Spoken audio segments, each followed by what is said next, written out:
Hello doctors, I'm here with a short presentation on metals in homeopathy. So here I'll be having a short session wherein I'll be putting forth the common features, the common properties and common characteristics shared by almost all the metals which are used in our materia medica. So let's see which and all are the metals coming in our materia medica.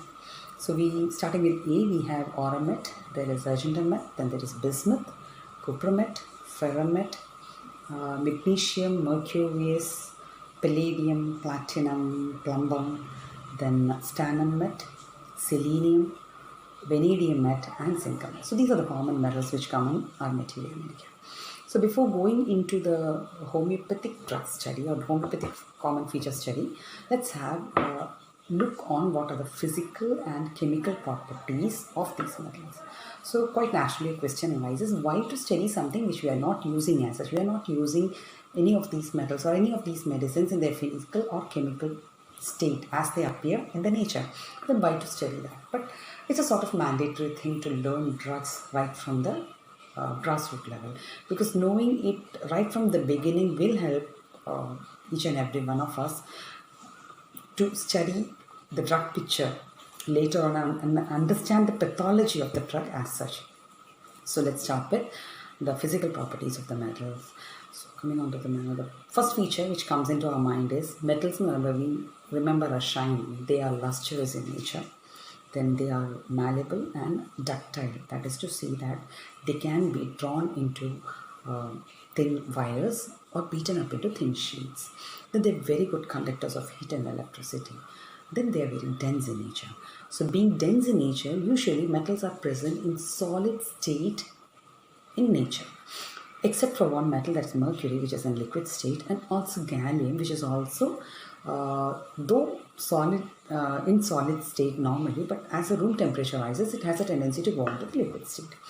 Now coming on to the chemical properties of metals. Metals have a peculiar feature of giving off electrons in their outermost shell and become electropositive. So that is the feature, one of the main features which renders almost all the chemical properties to each and every metal. So, and due to this property, they have a tendency to form salts reacting with their acids. We do have some salts in our materia medica like aurum, mode, argentum, nitrogen, etc. So, they rarely react, metals rarely react with bases, and they do react with water, giving out hydrogen. Then they have a property of displacing the weaker ones from their salt formations to form salt by themselves. So these are the chemical and physical properties of metals. Now coming on to the next classification of metal as used in homeopathy. We have noble metals and heavy metals. Heavy metals, as the name indicates, are heavy in nature in the sense that their atomic mass is too high. And being owner of such a high atomic mass, they present themselves in nature even after superdilutions.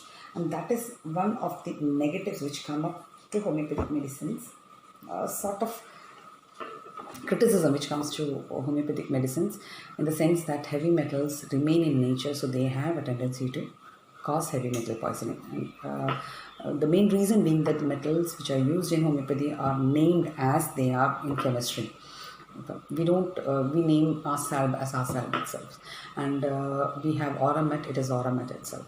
So these names have fetch confusion among the common public. Even the elite public, they do get confused whether this heavy metal poisoning is there with homeopathic medicines on long-term use or not. But we all know that it's not like that. We know the process of protonization and everything. So that is not the topic of discussion over here. So that is there.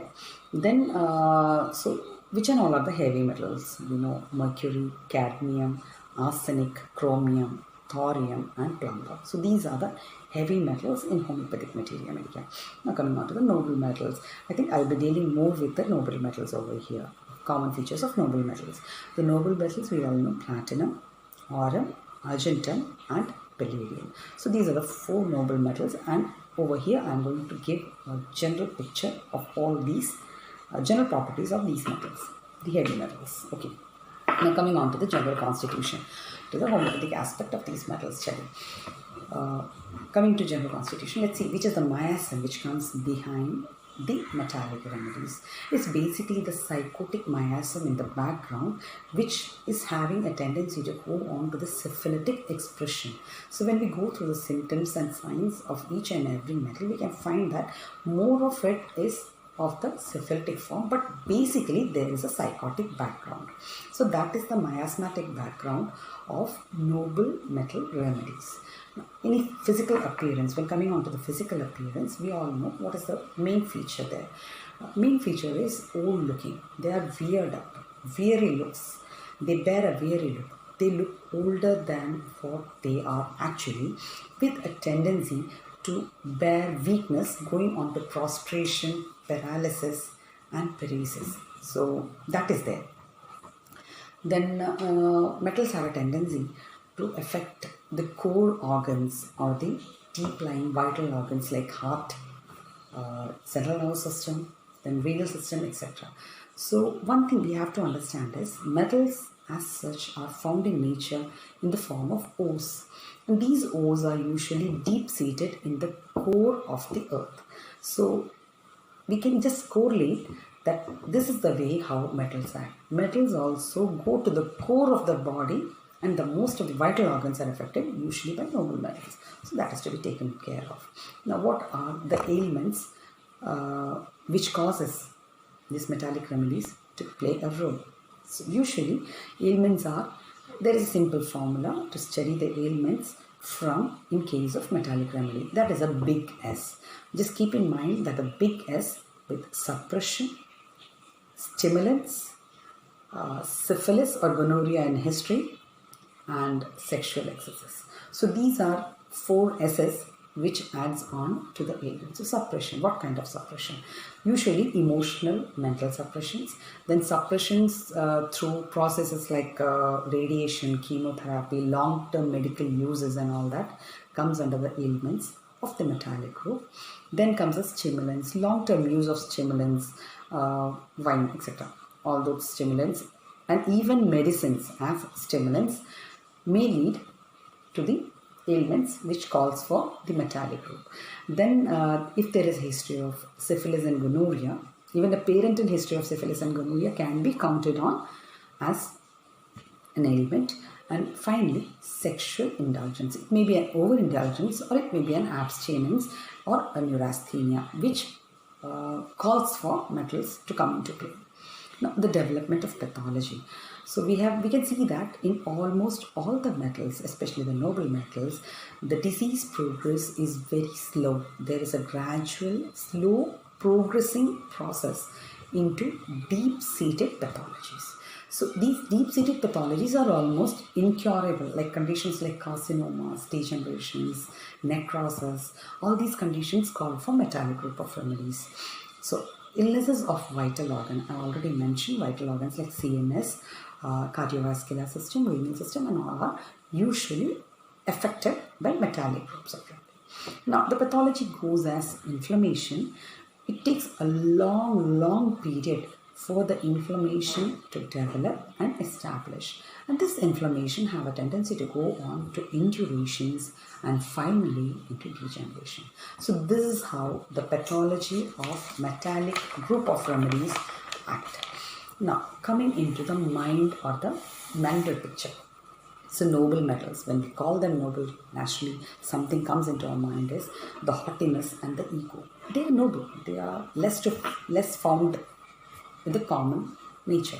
So naturally they serve a source of ego, a sort of super ego and haughtiness within themselves. Then there is a fear. We can find a fear of performance, fear of high off spaces, fear of falling from high spaces, fear of fear of mistakes that they will be doing something that may be mistaken. All these things come into the mental picture of metals. Now, what is this fear all about? Actually, according to Rajan Shankaran, it is said that metals are performers. They are those who believe that they can do well in many things. So being performers, they cannot bear any sort of negative towards them. they are high off, they are very high off people. They are not expected to commit mistakes. They are not expected to fall down from a height. They are not expected failures. So all these things are the fears which renders the person to some sort of neurotic or psychotic ailments. So these fears develop first because they want to keep their position. They are struggling badly to keep their position as it is, and finally they start coming down. And this along with acute sensitivity to pain. Sensitivity to pain is one of the main features of syphilitic remedies and also metals. When and as already told, that these metals come into play in advanced disease conditions like carcinomas and all. At that point, the pain is too high or too severe to be borne, and the severity of pain often renders the patient so distressed and so disappointed that the patient have a tendency to go for suicide. So that is the mental picture. When I say suicide in metallic groups, exceptionally it is the Oramet which comes into our mind when we talk of suicide. Suicide in Oramet is a strong thing. It is not like natrum self or some other remedies which have suicidal tendencies. Those who often threaten others that I'll go and I'll commit suicide and all that. They talk of suicide. They are not very decided about suicide. They won't. They know that they are not going to do that. But once they decide, they do it. They will do it. Oramet once decided to kill himself or herself, they'll jump off from a high off place. So that is the suicide. They are very determined patients. Actually, determined medicines, especially Oramet. So I was saying about the fear. Okay, so these fears of performance, fear of all these things, mistakes, fear of disease, and all that, they help develop a mental pathology. Now, the mental pathology develops develops a mental pathology which goes on to conditions like schizophrenia, hysteria, suicidal tendencies, then anxiety, neurosis, as I say in Argenta Meta, then so these are the fears which comes up in the mental pathology. Now, how this mental pathology develops? Actually, as is told that these metallic remedies, we don't, when we sit in a clinic and start prescribing, we don't find a lot of patients coming to us whom we are supposed to prescribe some metallic remedy. We can see that many, they are not very common ones because they are noble ones. They are limited editions, as we say, and usually these people belong to a very curled, very well polished culture and a high of living. They live like a king. Actually, their earlier life would be like something like a king, and their family will be like that. And being a king, they are noted by many people. They are being pinpointed by many people. So naturally, they'll have to leave something suppressing a lot within themselves. Their wishes, their pleasures, and many things will be suppressed from within. They keep all these things in their mind and they pretend or they show themselves off like very noble, very clear-cut people. So that is there. And leading such a life makes them too egotic. They have a very high ego. And being egotic, anything which contradicts or which hurts their ego is totally unbearable. They cannot bear any sort of contradictions all the way long. So and they start having an immense love for money. Then comes power, and when a person has money and power, naturally the third thing is pleasure. And for this pleasure, they will go for something which is not very morally right. They cannot bear contradictions. Then initially, metal groups are especially the metal groups are very hopeful, and they believe that they can do each and everything. Everything can be done by them. But soon, they are very hopeful. They try a lot, but they cannot perform, and they become hopeless, and they develop some disorders in the personalities. Like we see anxiety in Argenta Men. They have an anxiety neurosis sort of complaint. Then in Platina, we can see hysteria. Then a more grave one is a psychotic tendency to suicide, that is seen in Oramet. And in Palladium, we can see that all these three are combined when Palladium comes into play. So already mentioned schizophrenia, anxiety, neurosis, these conditions may be developed. And the patient becomes restless, So initial state is restlessness and overactivity. They are totally hopeful in the beginning. So they want to put in all their efforts to bring out the results. So they become very restless, overindulged in their work. They try their best, but unfortunately they won't be able to finish off. And this finally leads into the hopelessness or disastrous feeling that lasts much longer than the hyperactive phase of their life. Okay, so this is how their mental picture goes off. Now coming on to the physical features or physical generals of the metallic group of remedies. The symptoms usually develop gradually. We know they are grave disease condition. They develop gradually, and at times suddenly when there is an acute exacerbation of chronic disease, but comes down always gradually. They have a psychotic background on the with a syphilitic exacerbation. Their pains are intense. Then the progress is slow and relief is generally very gradual in nature. There is a constant, dull, maddening sort of pain already mentioned in the mental picture, making the patient from the neurotic state to a psychotic state. And the peculiarities of the pain is that pain is aggravated by touch but ameliorated by pressure or tight bandaging. The reason is the symptoms are earlier. What happens is there is an hyperactivity in the body. Hyperactivity as a result of the the rejection from the body. The body rejects whatever untoward comes to the body. So to reject, in an effort to reject, there is a hyperactive reaction from the body, but this doesn't last long, and that is why this hyperesthesia, the pain comes up, and soon what happens is it gives way to hypoaction, induration, and destruction all sets in. Then these patients are usually highly irritable, excitable, and hysterical. We have terms like hopefulness followed by hopelessness and despair. Then their hyperactivity is short-lived, as I already mentioned. Then when coming on to their general features like their cravings and desires, we can see that they have a peculiar craving for something which is not good for their health, like stimulants. Pica is present, we can see in alumina and stannum, or we can see there is marked pica. There is aversion to good and nutritious food. They just want something which is not good for their body. And they're usually and normally chilly in nature, but their pains are better by cold application. That is something to be noted very well. Then the discharges of the body are usually, we already mentioned the fact that these medicines come into call in the later stages of diseases or incurable states. So naturally, the discharges will be acrid, offensive, thick, yellowish in color. They have a tendency to stain. Then pathological discharges render the patient more exhausted. That is a peculiar feature. The more the pathological discharges, the more the patient gets distressed out in. For example, we can say that expectoration, profuse expectoration renders the patient breathless, which is not a common feature. Then coming on to this, ulcerations are unhealthy, non-healing ulcers.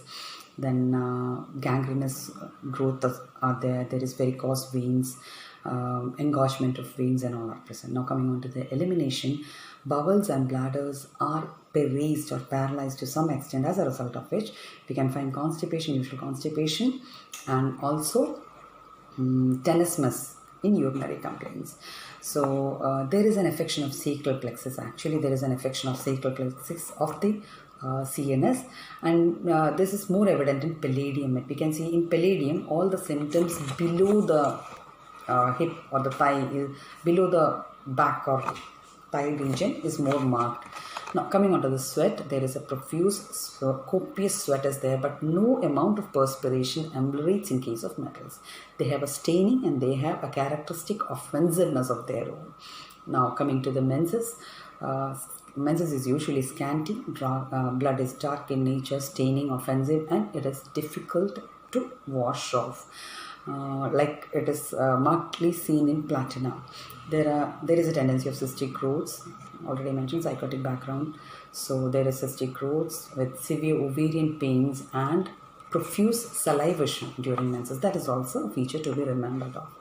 Now coming on to the dreams of the metal group, there is an a flow of amorous dreams or dreams of impending diseases. They have a lot of suppression in the initial state. Many of their desires, pleasures, and all are suppressed during the initial state. So that is what that leads to these sorts of amorous dreams, and they have dreams of impending disease. But the thing is, these dreams are not totally remembered. They just don't remember what they dreamt of totally. They have something and all in their memory. Now, coming on to the sexual sphere, they are either overindulged or having a neurasthenic tendency. We can see nymphomania. Nymphomania is one of the main features. There is much desire but no ability to perform or no reaction.